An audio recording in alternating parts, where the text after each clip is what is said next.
এত তাড়াহুড়া করে কোথায় যাচ্ছিস? বাবাকে দেখে রাসিফের গরম রক্ত একদম ঠান্ডা হয়ে গেল। রাসিফের আচরণ মুহূর্তেই বদলে গেছে। বাবাকে দেখে একটু নরম হয়ে বলল, এই তো বাবা, বাইরে যাচ্ছি। তোর মা কি তোকে কিছু বলেছে? জি বলেছে। তুই কি বলিস? আমি আর কি বলবো, তোমরা যা বলবে সেটাই। বাইরে কত দূর যাবি? টিক্কার দোকান পর্যন্ত। ঠিক আছে, তাড়াতাড়ি ফিরবি। তোর মায়ের রান্না মনে হয় শেষের দিকে।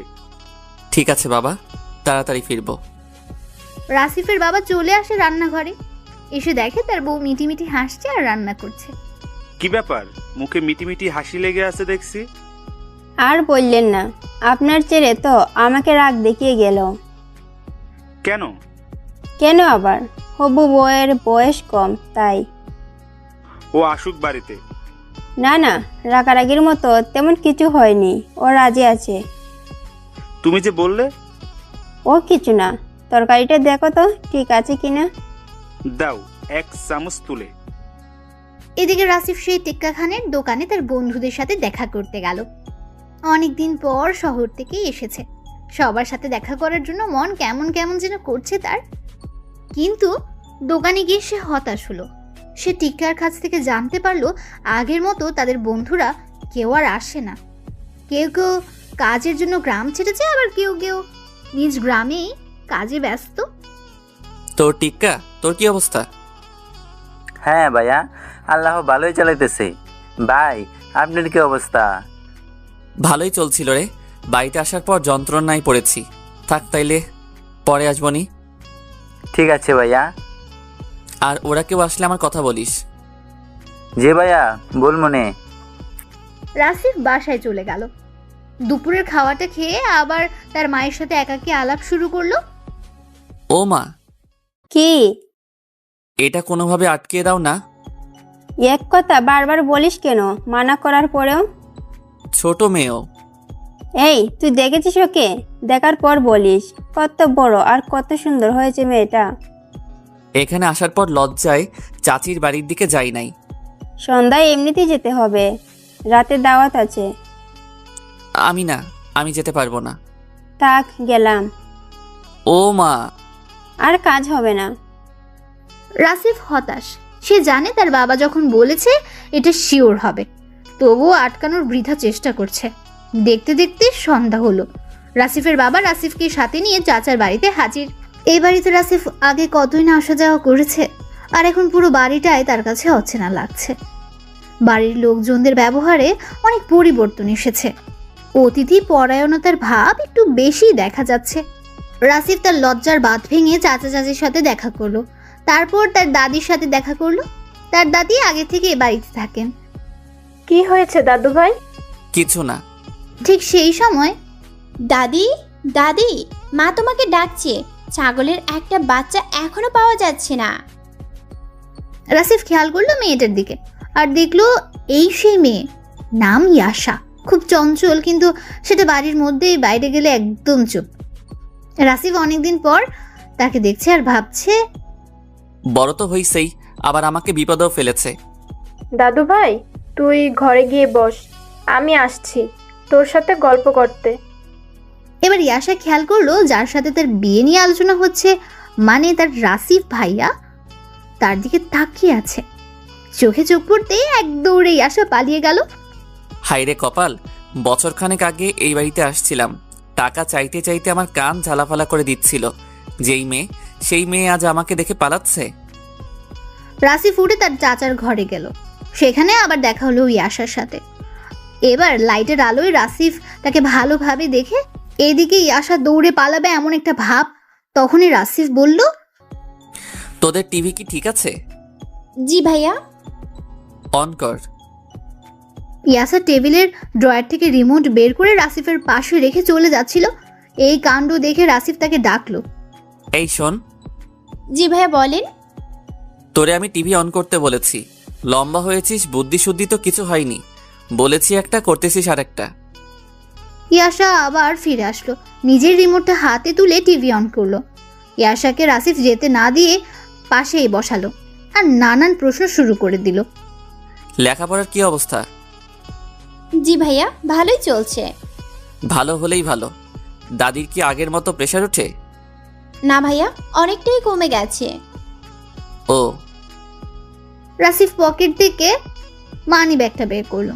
সেখান থেকে 100 টাকার একটা নোট বের করে ইয়াশার হাতে দিল আর বলল, গতবার তো 10 টাকা দিয়েছিলাম, এবার 100 দিলাম, এরপর আসলে 1000 দিব।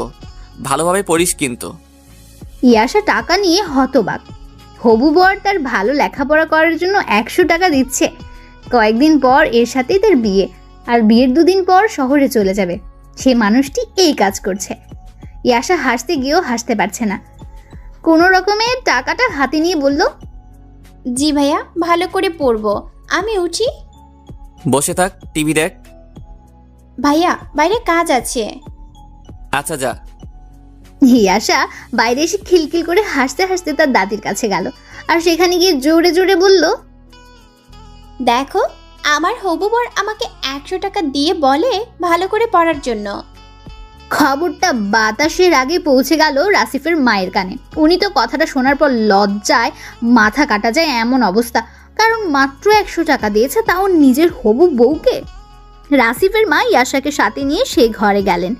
রাসিফ রিমোট দিয়ে টিভির চ্যানেল চেঞ্জ করছিল। ওই, তুই এটা কি করছিস? কি করলাম? রাসিফ দেখলো তার মায়ের পাশে ইয়াশা মিটিমিটি হাসছে। তুই ওরে 100 টাকা দিছিস কেন?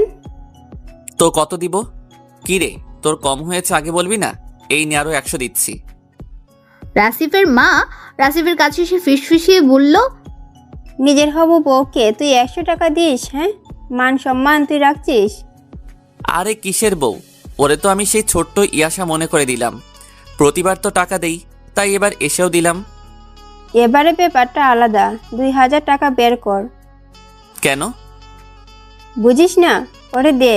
আর শুন, আমি বাইরে যাওয়ার পর দিবি, ওকে? রাসিফের মা চলে গেলেন। রাসিফ এবার কিছুটা রাগান্বিত হলো। এই এদিকে আয়। জি ভাইয়া, বলেন। তোরে যে আমি টাকা দিয়েছি, বাইরে বলতে যাচ্ছিস কেন? টাকা দিয়েছেন তো, তাই খুশিতে বলেছি। বেশি চালাক হয়েছিস তাই না? মা তোকে টাকা দিতে বলেছিল, যা দিব না। তাহলে আমি বাইরে যাওয়ার পর কেউ যদি জিজ্ঞেস করে, বলবো যে ভাইয়া আগের যে 100 টাকা দিয়েছিল সেটাও রেখে। এই দাঁড়া দাঁড়া, টাকা নিয়ে যা। এখন আর নিব না, রেখে দাও, পরে নিব। পরে আবার কখন নিবি? আমার যখন ইচ্ছা। আমি তো থাকবো না। ইয়াশা কিছু বলল না, একটু হেসে রুম থেকে বেরিয়ে গেল। রাসিফ বুঝতে পারে না ওর টাকা না নেওয়ার কারণটা কি। রাসিফ আবার টিভি দেখায় মন দেয়। বাড়ির মধ্যে রান্না বান্না, বাচ্চাদের দৌড়াদৌড়িতে কেমন একটা উৎসবমুখর পরিবেশ সৃষ্টি হয়েছে।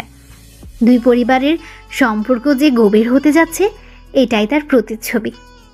রাতে খাওয়া দাওয়ার পর্ব শেষ হলো। রাসিফের বাবা নিজের ভাইকে ডাকলেন আর বিয়ের দিন তারিখ ঠিক করার পরামর্শ শুরু করলেন। রাসিফ সহ সবাই সেখানে উপস্থিত ছিল। ছিল না শুধু ইয়াশা। সে তার নিজের রুমে দরজা লাগিয়ে শুয়ে আছে। সে শুয়ে থেকে ঘামছিল আর তার বিয়ের কথা ভাবছিল। এটা ভয় নাকি লজ্জা সেটা সে বুঝতে পারছে না, তবে নিজেদের মধ্যে হওয়ায় ততটা টেনশন এসে ছিল না। ইয়াশা রাসিফের মায়ের কাছ থেকে শুনেছে, বিয়ে হলে তোকে রাসিফ সাথে নিয়ে যাবে রে, তুই তো আর আমাদের সাথে থাকবি না। কথাটা বারবার ইয়াশা মনে করতে থাকে আর হাসে। এদিকে রাসিফ তার বাবার উপর খুবই ক্ষিপ্ত, সেটা প্রকাশও করতে পারছে না। এত ছোট একটা মেয়ে কী বা বোঝে, আর বয়সের ডিফারেন্স তো আছেই। প্রতিবাদ তো দূরের কথা, রাসিফ আ অক্ষরটাও তার বাবার বিরুদ্ধে উচ্চারণ করতে পারবে না। শেষমেশ তাদের বিয়ের তারিখ ঠিক হয়ে গেল। রাসিফের বাবা বলেছে যে বউকে সাথে নিয়ে শহরে ফিরতে। প্রথমে রাসিফ নারাজ হয়, পরে একটু জোরাজোরিতে রাজি হয়ে যায়। সবকিছুর আলাপ আলোচনা শেষ হওয়ার পর দাদি রাসিফকে আলাদাভাবে কাছে ডাকে। তুমি কিছু বলবা? তোর মন খারাপ? না, মন খারাপ না, ঠিক আছে। আমার ইয়াশাকে তোর পছন্দ হয় না? আরে পছন্দ হবে না কেন? ও খুব ভালো বাচ্চা, সরি মেয়ে, খুব ভালো মেয়ে। তাহলে আমি যে দেখলাম তোর মন খারাপ। আসলে আমার খুব ঘুম পাচ্ছে, আর ঘুম পেলে তো জানোই চোখ মুখ দুটোই ভার ভার লাগে, তো এটা দেখেই হয়তো মনে করেছো আমার মন খারাপ। হইতে পারে। চল তোর ঘুম ভাঙিয়ে নিয়ে আসি, আয় আমার সাথে। রাসিফ তার দাদির পিছু পিছু যাচ্ছে। এদিকে দাদি ইয়াশার রুমের দিকে পা বাড়িয়েছে। রাসিফ তো বুঝতে পারছে না তাকে কোথায় নিয়ে যাচ্ছে। দাদি ইয়াশার দরজায় গিয়ে টোকা দিল কয়েকবার। ইয়াশা রুমেই শুয়েছিল। ঝটপট উঠে দরজা খুলে দেখে দাদি দাঁড়িয়ে হাসছে, আর কিছুটা দূরে রাসিফ দাঁড়িয়ে। দাদি পেছন ফিরে রাসিফের দিকে তাকালো আর বলল, আয় ঘরের মধ্যে আয়। এখন তো বাড়ি চলে যাব। বাড়ি কি বেশি দূর? আয় ভিতরে।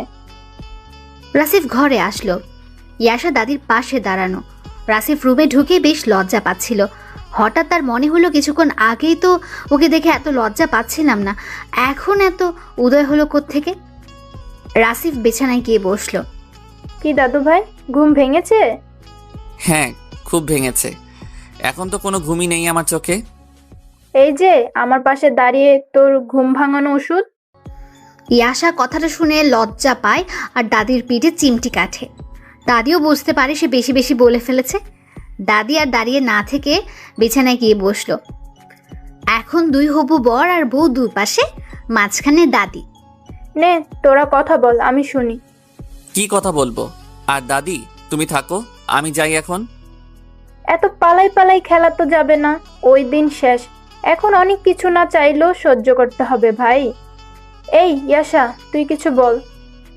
ইয়াশা ফিস ফিস করে বলে, আরে আমি কি বলবো, ওনাকে যেতে দাও। আচ্ছা, আমি তোদের মতামত শুনি। এই ইয়াশা, তুই বল তো, রাফিককে তোর পছন্দ হয়েছে? ইয়াশা মুখের উপর কিভাবে বলবে, লজ্জায় চোখ মুখ লাল হয়ে গেছে। দাদি তো সেটা বুঝতেই পারছে না। কি রে বল। হুম, কি পছন্দ হয়েছে। আর তোর? হ্যাঁ হয়েছে। কি রে অন্যদিকে তাকিয়ে কি বললি? ওকে ভালো করে দেখে তারপর বল। দাদি রাসিফকে ধীরে ধীরে ঝামেলার মহাসমুদ্রে ফেলে দিয়েছে। এখান থেকে বাঁচার একটা উপায় দাদি যা যা বলে সেসব শুনে ঝটপট চলে যাওয়া। এদিকে নিজের হবু বউয়ের দিকে তাকাতেও পারছে না। কোনো রকমে কষ্ট করে চোখটাই আসার দিকে করলো। আর রাসিফ তখন যা দেখতে পেল, একটা পরী তার দিকে তাকিয়ে মিটমিটিয়ে হাসছে। পরীর চোখ বলে দিচ্ছে সে কতটা খুশি। হয়তো রাসিফকে সে এতক্ষণে ভালোবেসে ফেলেছে, আর সেটাই এই মুহূর্তে। রাসিফ ভাবনা থেকে বেরিয়ে এসে বলল, পছন্দ হয়েছে। এবার আমি যাই দাদি। পছন্দ হবে না কেন? দেখতে হবে না নাতিটা কার? তাহলে আমি কার? দুটোটাই আমার। তিনজনেই হেসে উঠল। এই আশা, জি ভাইয়া। দেখ তো আব্বা আম্মা বের হয়েছে কিনা। আচ্ছা ভাইয়া, দেখছি। ইয়াশা বাইরে থেকে ঘুরে এসে বলল, চাচি আম্মা বললো একটু পরেই বের হবে। ও, এই তোরা একটু বস, আমি এক্ষুনি আসছি। কেউ চলে যাস না কিন্তু। দাদি চালাকি করে বাইরে চলে গেল যাতে ওরা একটু কথা বলতে পারে। এদিকে রুমের মধ্যে দুজনেই চুপ। রাসিফ ঘরের কোনায় কোনায় দৃষ্টি দিচ্ছে। মাঝে মাঝেই আশার চোখেও চোখ পড়ছে। না, এভাবে আর কত সময় থাকা যায়? রাসিফ তার লজ্জা ভেঙে বলল, কিছু বলবি তুই? বল। আপনি ওখানে থাকেন কোথায়? ওখানে মানে? শহর। কোথায় আবার? একটা বিল্ডিং এর ফ্ল্যাটে। আপনি একাই থাকেন? একাই তো। অফিসে থেকে কত দূর? কাছে। সময় অসময় বাসায় আসতে পারবেন? মানে আমি অসময়ে কেন বাসায় যাব? আমি যে বাসায় একা থাকবো, যখন ভয় লাগবে আপনাকে কল করে বাসায় আসতে বলবো। রাসিফ অনেকটা অবাকই হলো। বিয়ের আগে মেয়ে কি সব ভেবে রেখেছে? ফোন করলে আপনি আসবেন তো? ঠিক আছে, তখন দেখা যাবে। আর কিছু বলবি? কিন্তু এখন না। না বল, আমি শুনেই যাব। দাদি না বলে গেল আমরা যেন এখান থেকে আগেই না যাই, সে আসবে তারপর যাওয়া। বুড়িটা দিন দিন বুড়ি হচ্ছে, আর মাথার মধ্যে শয়তানি বুদ্ধি নিয়ে ঘোরা শুরু করছে। অমন করবই। আচ্ছা, আপনি কাজ শেষ করে কখন বাসায় ফিরবেন? রাতে 8টা বা 9টা। আমার এত সময় বাসায় একা থাকতে হবে? হ্যাঁ। আমার খুব ভয় করবে। তাহলে বাবা মাকে জানাতে হবে যে তুই যেতে চাচ্ছিস না। না না, যাওয়া তো আমি যাবই, শুধু আপনি তাড়াতাড়ি ফিরবেন তাহলেই হবে। এসব কথা রাখতো, অন্য কিছু বললে বল। আরেকটা কথা বলবো, আপনি বড় বলাটা ঠিক হবে না, কিন্তু আবার ঠিকও হবে। কি কথা? রাগ করবেন না তো? রাগ করবো না, বল। মানে এটা পাত্রী হিসেবেই বলছি। আপনি কি কোনো মেয়েকে ভালোবাসেন, বা কারো সাথে আপনার রিলেশন আছে বা ছিল? এবার রাসিফ পুরাই থ। রাসিফ ভাবছে মেয়েটা অতি মাত্রায় চালাক হয়ে গেছে। এর মুখ থেকে এরকম প্রশ্ন রাসিফ আশা করেনি। রাসিফ কিভাবে উত্তর দেবে ভাবছে। উত্তর না দিলে ভাববে কিছু একটা ছিল কারোর সাথে। আসলে তো রাসিফের কখনো কোনো মেয়ে পছন্দই ছিল না, লেখাপড়া নিয়ে ব্যস্ত সময় পার করেছে। রাসিফ গলাটা ঝেড়ে বলল, না, কোনো মেয়ে ভালোবাসিনি, রিলেশন এখন নেই, আগেও ছিল না। ইয়াশা খুব খুশি হলো আর সেই খুশিতে বলতে শুরু করলো, আমিও না, আমি কাউকে কখনো পছন্দ করিনি, আর আপনাকে আমার খুব পছন্দ। তোকে আমি কিছু বলতে বলেছি? সরি। রাসিফ আর কোনো কথা না বলে বাইরে চলে আসলো। পরদিন থেকে শুরু হলো বিয়ের আয়োজন। বিয়ের দিনকে কেন্দ্র করে আয়োজন ভালোই এগোচ্ছিল, কিন্তু হঠাৎ রাসিফের অফিস থেকে খবর আসে যে তাকে 2 দিনের মধ্যে অফিসে ফিরতে হবে, তার অফিসে ফেরা জরুরি। রাসিফ বাড়ির সবাইকে এই কথাটা জানাতেই 2 বাড়ির লোকজনের মনে বাজ পড়ার মতো অবস্থা। সবার মনে প্রশ্ন, এখন কি হবে? এত অল্প সময়ে বিয়ে বা কখন হবে? নাকি রাসিফ আবার ছুটিতে আসলে তখন বিয়ের ব্যবস্থা করা হবে? এসব নানান কথা যখন সবাই বলা বলি করছিল, রাসিফের বাবা নিজের 2 বাড়ির লোকজনকে এক করলো, সেটা রাসিফদের বাড়িতে। রাসিফ যখন শুনতে পেল তার বাবা ওই বাড়ির সবাইকে ডেকেছে, তখন বলল, এই মানুষটা আমাকে বিয়ে করাই দিয়ে তারপর ছাড়বে। ইয়াসাদের বাড়ি থেকে সবাই আসলো, তাদের সাথে কথাবার্তা হলো। শেষমেশ সিদ্ধান্ত হলো আজ সন্ধ্যায় বিয়ে। হুট করে বিয়ে হওয়ায় বাইরের কাউকে জানানো হবে না। এরকম সিদ্ধান্তে ইয়াসার মনটা খুব খারাপ হয়ে গেল। কারোর সাথে কোনো কথা না বলে একা বসে রইল। এদিকে রাসিফও ব্যস্ত হয়ে গেছে, নতুন বউকে নিয়ে ফ্ল্যাটে উঠতে হবে। ফ্ল্যাটে অনেক কিছুই নেই, কথাটা রাসিফ তার বাবাকে জানায়। রাসিফের বাবা শুনে রাসিফকে অভয় দিয়ে বলে, কোনো চিন্তা করিস না, আমি যাওয়ার সময় যা লাগে দিয়ে দিব। রাসিফের বিন্দু মাত্র কথা বলার জায়গা রাখে না তার বাবা। রাতে কোনো রকমে ছোটখাটো একটা আয়োজন করে রাসিফ আর ইয়াসার বিয়ে হলো। নিজেদের মধ্যে কিছু খাওয়ার ব্যবস্থা, বর বউয়ের বাসর সাজানো, এরকম টুকটাক কাজ কম সময়ে করে ফেললো বাড়ির বাকি ছেলে মেয়েগুলো। রাতে বিয়ের কাজ সম্পন্ন হওয়ার পর বর আর বউকে সাথে নিয়ে সবাই আড্ডা দিতে শুরু করলো। যেহেতু বিয়েটা একদমই পারিবারিকভাবে হয়েছে, তাই বোঝাই যাচ্ছে না এখানে একটা নতুন বর বসে আছে।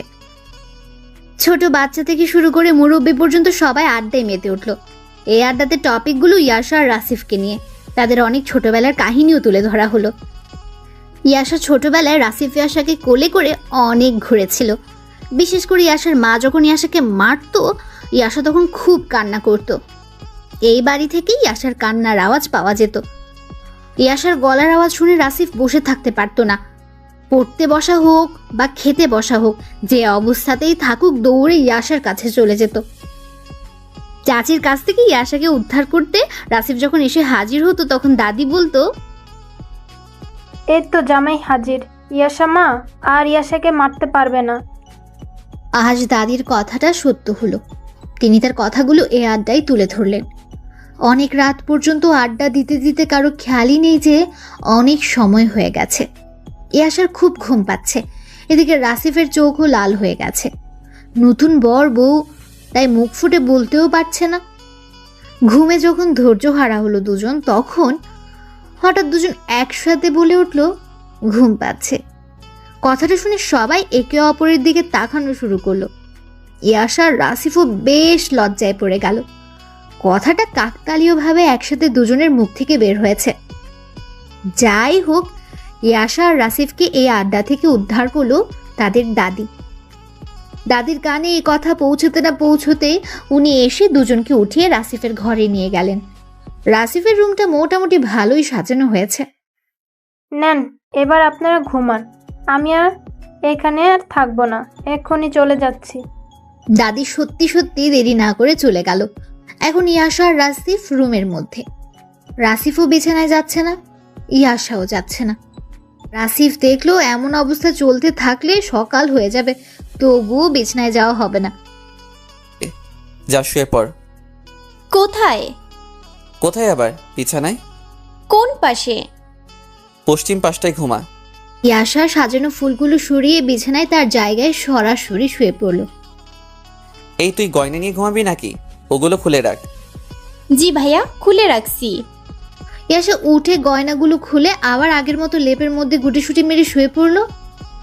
রাসিফ বিছানায় উঠতে যাবে তখনই ইয়াশা বলল, ভাইয়া, নামাজ তো পড়লেন না?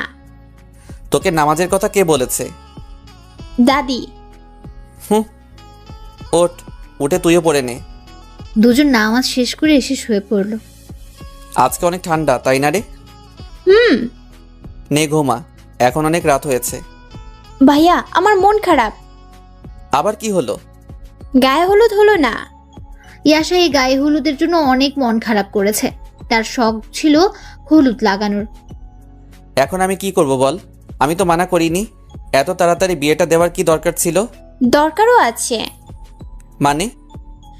আপনি যদি সুযোগ পেয়ে কোথাও লটর পটর করে বসতেন, তাই চাচা মানে আমার শ্বশুর আব্বা রিস্ক নেননি। আমি ওগুলো করতে যাব কেন? যা দিনকাল পড়েছে বলা তো যায় না। বেশি কথা বলতেছিস কিন্তু। ঘুমা এখন। ইয়াশা কিছুক্ষণ চুপচাপ থেকে আবার ডাকাডাকি শুরু করলো। রাসিফ তখন প্রায় ঘুমিয়ে গেছে। তখন ভাইয়া, ভাইয়া, কি? আমার ঘুম কেটে গেছে, ঘুম পাচ্ছে না। তাহলে ঘুমিয়ে থাক। কি সব বলছে? উনি মনে হয় ঘুমিয়ে গেছেন। এই ভাইয়া, কি রাগ করছেন কেন? আমার ঘুম পাচ্ছে না। তো ঘুমানোর চেষ্টা কর। আচ্ছা, আপনি ঘুমান। সরি। জোরে কথা বলায় রাসিফের ঘুমটাও কেটে গেছে। চোখ ডলতে ডলতে বলল, তুই কি আমাকে ঘুমাতে দিবি না? বললাম তো সরি, আর ডাকবো না। আমারও ঘুম কেটে গেছে। শোন, তোকে কিছু বলি। তোকে তো সাথেই নিয়ে যেতে হবে। আগে ভাগেই সব বলে রাখি, আমরা কাল দিন পর রওনা হব। বাসা থেকে অনেক কিছু নিয়ে যেতে হবে আপাতত, পরে নতুন সব কিনতে হবে। তুইও সকালে উঠে দাদি আর মাকে ডেকে নিয়ে। কার মা? আমার মা। ও, দাদি আর মাকে ডেকে নিয়ে যা যা নেওয়া লাগবে সেগুলোর একটা লিস্ট করবি। তারপর সেগুলো আবার পটলাবন্দি করতে হবে। আমি তো জানি না কি কি নিতে হয়। সেই জন্যই তো মা আর দাদিকে সাথে রাখবি। হাঁড়ি পাতিল থেকে শুরু করে যা যা লাগে। এখন বুঝেছি। ভাইয়া, সকালে আমাকে 10টা টাকা দিয়েন। কি করবি? তুলি সন্ধ্যায় বলেছিল টিক্কার দোকানে নতুন হাওয়াই মিঠাই নিয়ে আসছে। গায়ে হলুদ নিয়ে মন খারাপ ছিল, তাই তখন আনায়নি। আপনি কাল সকালে একটু 10টা টাকা দিয়েন তো। রাসিফ ইয়াশার দিকে অবাক দৃষ্টিতে তাকিয়ে থেকে ভাবছে, এ কাকে বিয়ে করলাম? এই যে।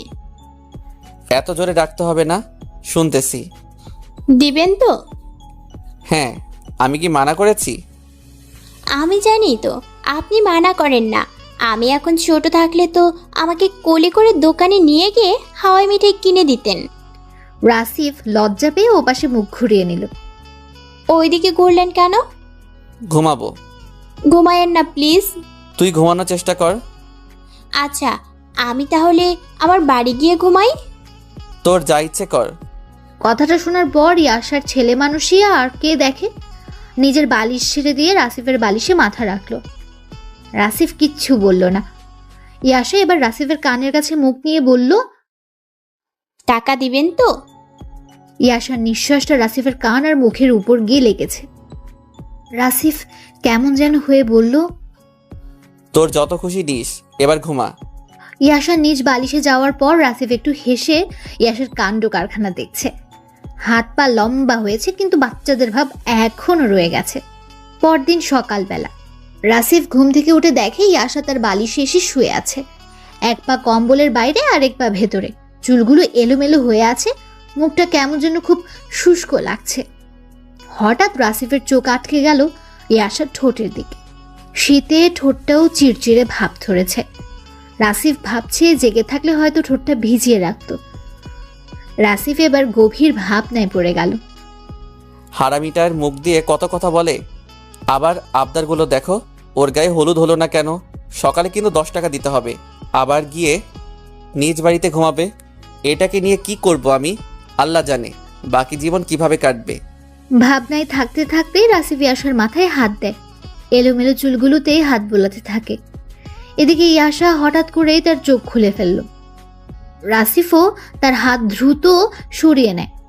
ইয়াশা বলল, ভাইয়া আপনি কি করছিলেন? কই কিছু না তো। আমার মাথায় হাত দিয়ে কি করছিলেন? চুলগুলো এলোমেলো হয়ে আছে, তাই একটু গুছিয়ে দিচ্ছিলাম। দাঁড়ান, আমি চিরুনি নিয়ে আসি, আপনি আমার মাথার চুলগুলো আঁচড়িয়ে দেবেন। আমি পারি না। শিখবেন। আচ্ছা নিয়ে আয়। ইয়াশা টেবিল থেকে চিরুনি এনে রাসিফের হাতে দিল। রাসিফ ইয়াশার কথা অনুযায়ী চুল আঁচড়িয়ে দিল। ভালোই পারেন। বিউটি পার্লারে জব করেন? এই কি বলিস এগুলা? এত সুন্দর করে কাজ করে দিলেন তাই বললাম। কিচ্ছু বলতে হবে না, ওঠ এখন। ভাইয়া কি? 10 টাকা মানি ব্যাগে আছে, নিয়ে নে। তোমার জন্য একটা আনবো? না। আনি না তোমার জন্য? আচ্ছা নিয়ে আয়। ইয়ে ইয়াশা ছুটল ঘরের বাইরে। উঠোনে আসতেই রাসিফের মা ইয়াশাকে ধরে ফেলল আর ইয়াশাকে বলল, এখন বাইরে যাওয়া যাবে না, গোসল করে নে একটু। ইয়াশা আর বাইরে যায়নি, মনটা একটু খারাপ হয়ে যায় তার। তারপর শাশুড়ি মায়ের কথা মতো গোসল করে নেয়। ইয়াশা গোসল শেষ করে রুমে আসলো। এসে দেখে বিছানার উপর অনেকগুলো হাওয়াই মিঠাই। ওগুলো দেখে একটা চিৎকার দিয়ে উঠল। রাসিফ কোথা থেকে দৌড়ে এসে বলল, ওই ওই কি হয়েছে? এগুলো কে নিয়ে আসছে? আমি। আপনি জানলেন কিভাবে যে আমি কিনি নেই? মা তোকে গোসল করতে বলল, তুই তো গোসল করতে গেলি মন খারাপ করে। আপনি আমাকে ভালোবাসেন তাই না? সেটা তো ছোটবেলা থেকেই, ওটা তো বোন হিসেবে। এখনো? হ্যাঁ। আমি চাচি আম্মা টুকু কি কই, শাশুড়ি মাকে বলবো আপনি আমাকে বউ হিসেবে ভালোবাসেন না। দেখ, সময় হলে বউ হিসেবে ভালোবাসবো। এখন সময় হয়নি? না। তাহলে বিয়ে করলেন কেন? মানে তোর বুদ্ধি হোক, তারপরে বউ হিসেবে ভালোবাসবো। না এক্ষুনি। এত বায়না কিন্তু ভালো লাগে না। আমি মাকে বলে দিব। এই তুই এমন করিস কেন?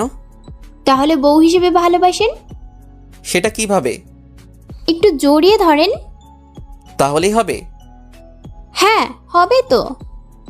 দেখ দরজা খোলা আছে, এখন না। বন্ধ করেন। রাসিফ উপায় না পেয়ে দরজা বন্ধ করে দিল। মেয়ের কথা না শুনলে সে গিয়ে উল্টাপাল্টা বলে দেবে, আর সব বকা রাসিফকে শুনতে হবে। রাসিফ দরজা বন্ধ করে দাঁড়াতেই ইয়াশা মিটিমিটি হাসতে হাসতে রাসিফকে জড়িয়ে ধরল। এটাই প্রথম জড়িয়ে ধরা, প্রথম স্পর্শ। ইয়াশা বলল, আবার কিন্তু অনেকগুলো কিনে দিতে হবে। আচ্ছা দিব। আর এইভাবেই কিন্তু ভালোবাসতে হবে। আচ্ছা এখন ছাড়। এরপর সারা দিন ব্যস্ততায় কাটলো দুজনের। কাল যেতে হবে, তাই ব্যাগপত্র গোছানো। কিভাবে থাকবে এটা নিয়ে নানান কথা বলছে। রাসিফ চাইছিল ইয়াশাকে রেখে যেতে, কিন্তু ইয়াশাই এখন যেতে চাচ্ছে। আর কে আটকায়? পরদিন সকালের বাসে দুজন রওনা হলো। ইয়াশা নতুন জায়গায় যাচ্ছে, তাই তার মধ্যে বেশ কৌতূহল কাজ করছে। রাসিফকে নানান ধরনের প্রশ্ন করছে। রাসিফও এক একভাবে উত্তর দিয়েই যাচ্ছে। দুপুরের দিকে রাসিফ তার ফ্ল্যাটে পৌঁছে যায়। রাসিফ চতুর্থ তলায় একটা ফ্ল্যাটে থাকে। ইয়াশা আর জিনিসপত্র নিয়ে উঠে যায়। 2 ঘন্টার বেশি সময় লাগলো রুম গোছাতে। দুজনই ক্লান্ত। ইয়াশা তো আগেই সোফায় বসে পড়েছে, রাসিফ এখনো কাজ করেই যাচ্ছে। একটু জিরিয়ে নেন। না রে, পরে আর করা হবে না। বাকি কাজগুলো আমি করব নে। তুই এমনিতে ক্লান্ত হয়ে পড়েছিস। তাই কি? অমনি পারবো। না ওয়েট কর একটু, আমি করে শেষ করে দিচ্ছি সব কাজ শেষে। খুব ক্ষুধা লাগছে আমার। একটু ওয়েট কর, নিচে বিরিয়ানির দোকান আছে, আমি যাবো আর আসবো। আমাকে একা রেখে যাবেন? তুই ক্লান্ত, নিচে গিয়ে কি করবি? আমার ভয় লাগে, তাড়াতাড়ি আসবেন হ্যাঁ। আচ্ছা। রাসিফ গিয়ে বিরিয়ানি নিয়ে আসলো 2 প্যাকেট। রাসিফ আবার ইয়াশার কোনো কষ্টই দেখতে পারে না। নিজের বোন নেই, তাই ছোটবেলা থেকেই আশাকে খুব ভালোবাসতো, আর আজ সেটা অন্য ভালোবাসায় পরিণত হওয়ার সম্ভাবনায়। রাসিফ বিরিয়ানি নিয়ে বাসায় আসলো। যা হাত ধুয়ে আয় আর পানি নিয়ে আয়। আমি উঠতে পারতেছি না, খারাপ লাগছে। ইয়াশার মুখটা কেমন যেন হয়ে গেছে। রাসিফ এবার খেয়াল করলো ইয়াশা কেমন যেন হয়ে যাচ্ছে। রাসিফ ইয়াশাকে কোলে উঠিয়ে বিছানায় নিয়ে শুয়ে দেয়, পানি এনে খাইয়ে দেয়। ইয়াশার কেমন লাগছে সেটা বারবার শোনার জন্য জিজ্ঞেস করে রাসিফ।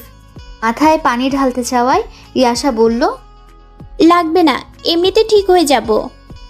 খেতে পারবি এখন? একটু পরে খাই। আমি খাইয়ে দেই। দেন। রাসিফ একটা বিরিয়ানির প্যাকেট খুলে সেখান থেকে ইয়াশাকে খাওয়ানো শুরু করলো।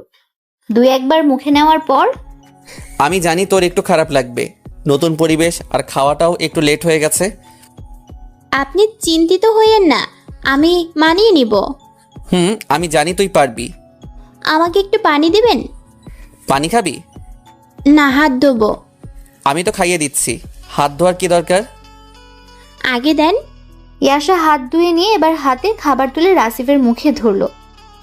আমাকে খাইয়ে দিতে হবে কেন? অনেক কাজ করেছেন আর নিজে না খেয়ে আমাকে খাওয়াচ্ছেন। আমি যদি বলতাম খেয়ে নেন, আপনি বলতেন আগে তোর খাওয়া শেষ হোক তারপর আমি খাবো। এতক্ষণ তো আমার ধৈর্য কুলাবে না, তাই আমি খাইয়ে দিচ্ছি। করেন। ইয়াশাও খাইয়ে দেওয়া শুরু করলো। ইয়াশা খাবার তুলে দিতে দিতে বলল, দাদি আমাকে অনেক কিছু বলে দিয়েছে। কি বলে দিয়েছে? সব বলা যাবে না, আমার লজ্জা করে। না, বল দেখি কি বলে দিয়েছে। বলেছে যে আমি যেন আপনার খুব যত্ন নেই, খেয়াল রাখি, আপনার বদ অভ্যাস দূর করার জন্য আপনাকে বকা দেই। আর কি? বলা যাবে না। নিশ্চয়ই শয়তানি বুদ্ধি শিখিয়ে দিছে, তাই না? না, তাহলে রোমান্টিক বুদ্ধি শিখিয়ে দিয়েছে। কি সেটা? না, যা বলে দিয়েছে সেটা আমার মুখ থেকে বের হবে না। লাগবে না বলা, খেয়ে শেষ করো, আমিও একটু ঘুমাবো, খুব ক্লান্ত লাগছে। আচ্ছা, তাড়াতাড়ি খাইয়ে দেন তাহলে। দুজন খাওয়া শেষ করে বিছানায় ঘুমিয়ে নিল। সন্ধ্যার পরপর ইয়াশার ঘুম ভাঙল। রাসিফ তখনও ঘুমোচ্ছে। ইয়াশা এবার রাসিফকে নিয়ে দুষ্টুমি শুরু করে। নিজ বালিশে থেকেই তার বাম হাতটা রাসিফের মুখের উপর রাখে।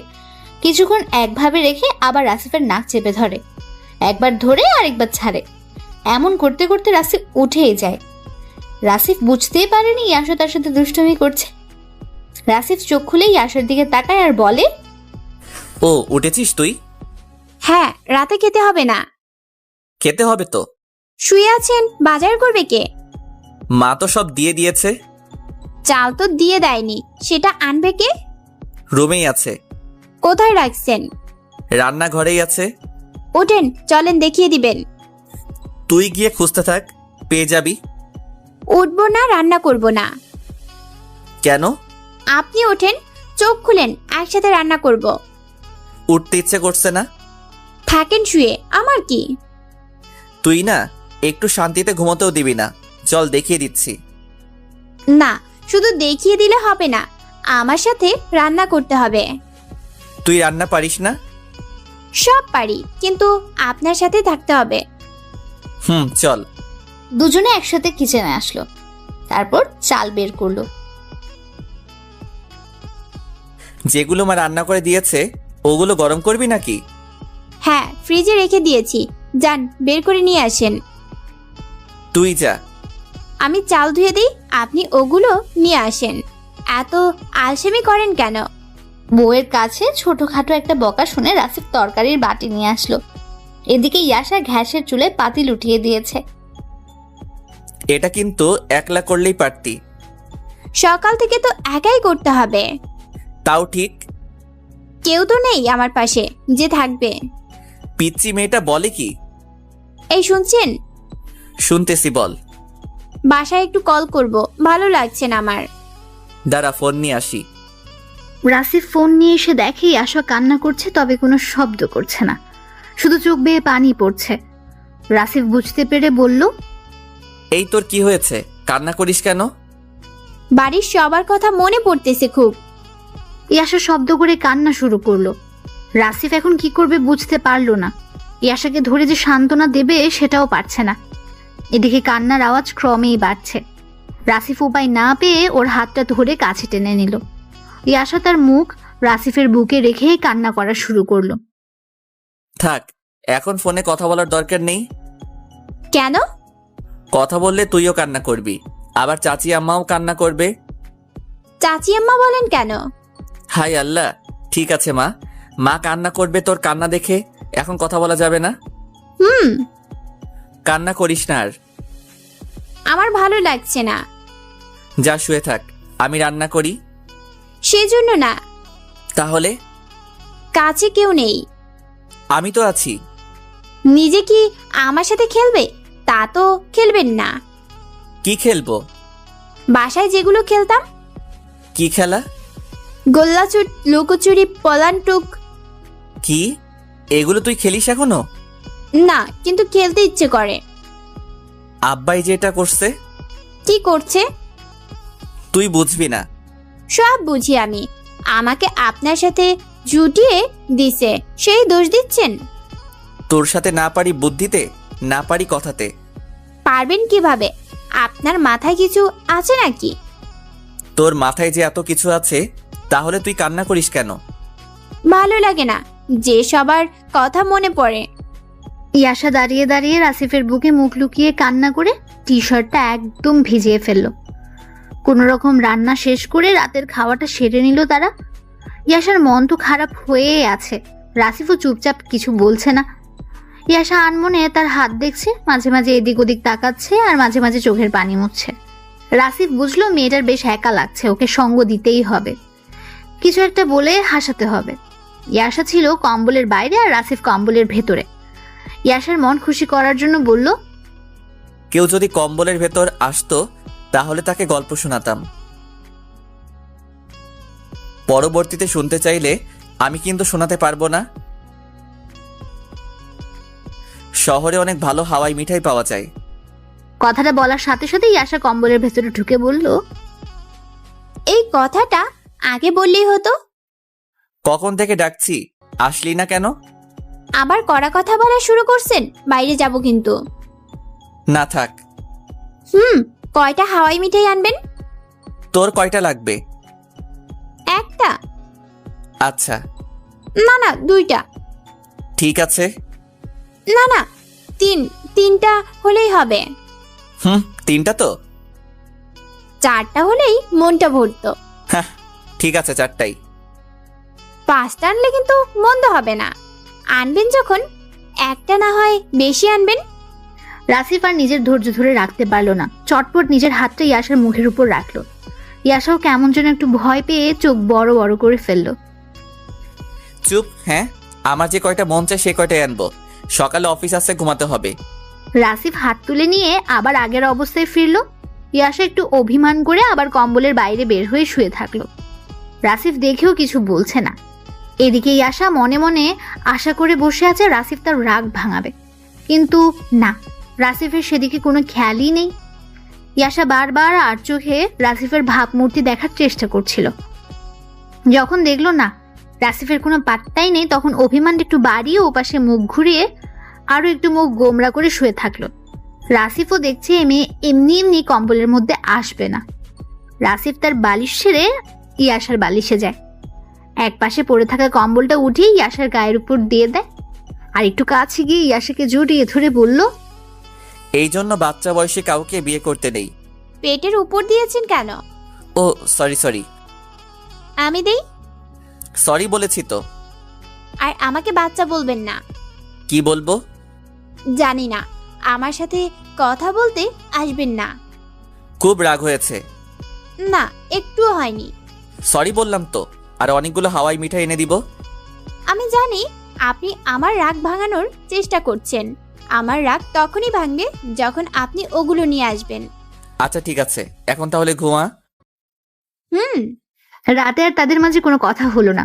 রাসিফ ফিরে গিয়ে তার বালিশে ঘুমালো। পরদিন সকালবেলা রাসিফের ফোনে অ্যালার্ম বেজে উঠল। রাসিফ ইয়াশাকে ডাকার জন্য পাশ ফিরে দেখে ইয়াশা নেই। রাসিফও ঝটপট উঠে কিচেনের দিকে দৌড় দেয়। গিয়ে দেখে মেয়েটা রান্না করছে, তবে রাসিফের একটা শার্ট আর একটা প্যান্ট পরে। ওই এগুলো কি? কথা বলবেন না আমার সাথে, ফ্রেশ হয়ে নেন, রান্না শেষের দিকে, দাঁড়িয়ে না থেকে গোসল করে আসেন, দেরি হয়ে যাবে অফিসের। আর এই প্যান্ট শার্ট? আমার ইচ্ছে হয়েছে পড়েছি, আর কিছু বলবেন? না, বলার জায়গা তো নেই। কথা কম বলে কাজ বেশি করুন। রাসিফ গেল ফ্রেশ হতে। ইয়াশা রান্না শেষ করে রাসিফের জন্য খাবার টেবিলে সাজাচ্ছে। রাসিফ এসে টেবিলে বসলো। এই যে, আমি কিন্তু এখন খাবো না, কেন? আপনি খেয়ে যান, তারপর খাবো। এখনই খেয়ে নে। না, আপনার ফোনটা একটু দিবেন, মায়ের সাথে একটু কথা বলবো। ফোন তো বিছানায়, দেখ। আচ্ছা, আপনি খান তাহলে। হুম। ইয়াশা ফোন নিয়ে তার মায়ের সাথে কথা বলা শুরু করলো। রাসিফের খাওয়া যখন শেষ, ইয়াশা তখন কথা বলার উপরে। অফিসের সময় যখন হলো তখন রাসিফ ইয়াশাকে ডাকলো। এই যে ফোন। কি কথা হলো? এমনি তেমন কিছু না। কেমন আছে সবাই? ভালোই আছে। আচ্ছা, আমি আসি তাহলে। যাচ্ছেন তো? আমি একা একা। খারাপ লাগলে কল করবি। আমার কি ফোন আছে? ও, সেটাও তো ঠিক। আচ্ছা, আমি আসার সময় একটা নিয়ে আসবো। দুপুরে আসবেন? আজ বাইরে খেয়ে নিব, ছুটি কাটিয়ে ফিরছি, তাই বাসায় আসা ঠিক হবে না। ফিরবেন কখন? 8টার মধ্যে। আচ্ছা, আসি তাহলে। এই শোনেন, কই যান? আজব, অফিসে যাচ্ছি। কিছু একটা মিস করে যাচ্ছেন, তাই এভাবে ডাকলাম। অফিসে যাওয়ার আগে বউয়ের কপালে চুমু দিতে হয়, কত ড্রামা আর মুভিতে দেখেছি। রাসিফ পড়লো বিপদে। দাঁড়িয়ে থেকে আবার অফিসের সময় নষ্ট করেন না, দিয়ে চলে যান। ইয়াশার তো বুঝছে না এটা দেওয়া রাসিফের জন্য খুবই কষ্ট। এভাবে একটা চেনা মানুষকে দেওয়া। রাসিফ হাত কচলাতে কচলাতে ইয়াশার কাছাকাছি আসে। ইয়াশা তো খুব খুশি। রাসিফ ইয়াশার মাথার পেছনে হাত দিল আর নিজের ঠোঁট দুটো ইয়াশার কপালে রাখলো। হয়েছে, অনেক হয়েছে, এখন যান। হ্যাঁ। সারাদিন ইয়াশার একা একা কাটলো। প্রথম দিন তাই বেশ ভয় করছিল তার। রাসিফ অফিসে যাওয়ার সময় বাড়িওয়ালাকে বলে যায় সে বিয়ে করেছে। সেই বাড়িওয়ালা আবার ইয়াশাকে দেখতে আসে। বাড়িওয়ালাকে ভেতরে আসতে না দিয়ে দরজা থেকে বিদায় করে দেয়। এই কথাটা রাসিফ রাতে রুমে ঢোকার আগেই শুনতে পায় আর বাড়িওয়ালাকে বুঝ দেয় যে মেয়ে পর্দা করে। রাসিফ দরজায় এসে কলিং বেল চাপ দিতে দরজা খুলে যায়। ইয়াশা চোখ ভর্তি পানি নিয়ে রাসিফের দিকে ফ্যাল ফ্যাল করে তাকিয়ে আছে। রাসিফ শুধু বলল, কি হয়েছে? অমনি ইয়াশা রাসিফকে জড়িয়ে ধরে কান্না শুরু করে দেয়। সে কি কান্না! রাসিফ বুঝতে পারলো ইয়াশা কোনো কিছুতে ভয় পেয়েছে হয়তো। ইয়াশাকে জড়িয়ে ধরা অবস্থায় রাসিফ দরজা লক করলো, বিছানার কাছে এসে ব্যাগটা রাখলো আর বারবার ইয়াশাকে কান্না থামাতে বলল। কিন্তু কে শুনে কার কথা? ইয়াশা একদম কান্না করেই যাচ্ছে। কিছুক্ষণ পর, কি হয়েছে বলতো? আপনি এত দেরি করে আসলেন কেন? কই দেরি করলাম, মাত্র 8:15 বাজে। আমি ভয় পেয়েছি। কি দেখে? কেমন শুনশান পরিবেশ, কোনো আওয়াজ নেই। রাত তো একই রকম। কাল তো এইরকম ছিল না। কাল যে আমি ছিলাম। বাড়িওয়ালা আসছিল। আমাকে ছাড়, তারপর কথা বল। না, আগে শোনেন। বল, শুনতেছি। বাড়িওয়ালা আসছিল তো ওনাকে আমি ভেতরে আসতে বলিনি, মুখ দেখে মনে হলো রাগ করেছে। আমার সাথে দেখা হয়েছিল, উনি তোর এই কথা বলার পরে বলছি যে তুই পর্দা করিস, পরে আর কিছু বলেনি। এই আমি এগুলো চেঞ্জ করি, একটু দাঁড়া। না, পরে, আগে আমার ভালো লাগা শুরু করুক, তারপর ছাড়বো। ফোন নে, বাড়িতে কথা বল, ভালো লাগবে। আমি বলছি না এভাবে থাকবো, এত কথা বলেন কেন? সরি, অনেকটা উচ্চস্বরে বলেছি। ইয়াশা রাসিফকে ছেড়ে দিল। রাসিফ পোশাক চেঞ্জ করে নিল, তারপর ইয়াশা রাসিফকে খাবার দিল, নিজেও খেয়ে নিল। তবে অবাক করা বিষয় হলো ইয়াশা কথা বলছে না। রাসিফ যা বলছে ইয়াশা তাই করছে, কিন্তু চুপ থেকে। বিছানায় ঘুমানোর সময়ও একই অবস্থা। রাসিফ শুয়ে ফোন ইউজ করছিল আর ইয়াশা অন্যদিকে ঘুরে শুয়েছিল।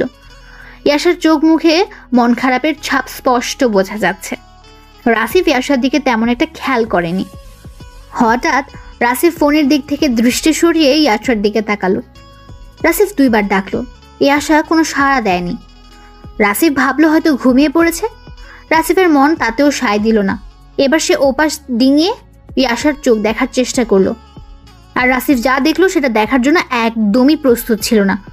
রাসিফ দেখলো ইয়াশার চোখ বেয়ে টপ টপ পানি পড়ছে, বালিশও কিছুটা ভিজে গেছে।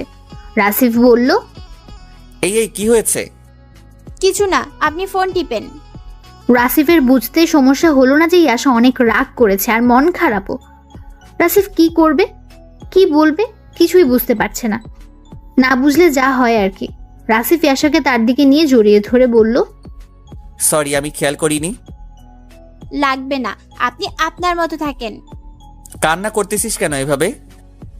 বললাম তো, শুনতে হবে না। আচ্ছা শুনবো না। টম এন্ড জেরি দেখবি? না, দেখব না। আমার ভুল হয়েছে, সরি। না, ভুল হয়নি। আপনাকে জড়িয়ে ধরলে আপনি বিরক্ত হন, আবার মোবাইলকে বেশি গুরুত্ব দেন। ছাড়েন আমাকে। আপনাকে রান্না করে দিব, যা বলবেন তাই করব। আপনার কোনো দায়িত্ব নেই, আমার দিকে খেয়াল রাখতে হবে না আপনার। বললাম তো সরি। জোর করে কিছু বলতে হবে না। সেই ছোট যেমন ছিলি এখনো তেমনই আছিস। কিচ্ছু দেখতে হবে না আপনাকে। আইসক্রিম খাবি? না, চল বাইরে হাঁটি। এই ঠান্ডায় বাইরে যাব না। ভালো লাগবে, চল। এত শক্ত করে জড়িয়ে ধরেছেন কেন? ব্যথা পাই না আমি? তুই ছুটে যেতে পারিস। রাগ কমানোর বৃথা চেষ্টা করতেছেন, এতে কাজ হবে না। আপনি ঘুমান। আমি রাগ ভাঙাতে জানি। জানেন না? তোর মনে আছে ছোটবেলায় কান্না করতে করতে তোর নাক থেকে ইয়ে বের হয়েছিল? আমি কিন্তু মুছে দিয়েছিলাম। ইয়াশা মিটমিটি হাসছে, তবে তা বন্ধ করার আপ্রাণ চেষ্টা করেই যাচ্ছে। প্রতিদিন স্কুলে যাওয়ার আগে আমার কাছে এসে টাকা নিয়ে যাইতি। মনে আছে। একদিন টাকা দেইনি বলে সেই সময় আমার সাথে রাগ দেখিয়েছিলি। এটাও মনে আছে। আমি তখন কি করেছিলাম? আমার কপালে গালে চুমুকে 100 টাকা দিয়েছিলেন। এইরকমই কিছু করব। এই ঠান্ডায় বাইরে হাঁটবো, চল। শোনেন, টাকা যখন নিয়েছিলাম তখন আমি আপনাকে তুমি করে বলতাম। এখন তুই চেঞ্জ করেছিস, আমি কিছু বলিনি। বড় হয়েছি তাই তো বলি। এখন কি আবার চেঞ্জ করতে পারি? না, আপনিটাই ভালো লাগে। আমার আপনি বলতে ভালো লাগে। আচ্ছা তুমি করেই বলিস। এখন ওঠ, শীতের কাপড় পরে না। ওখানে রাখা আছে, তুমি এনে পরিয়ে দাও।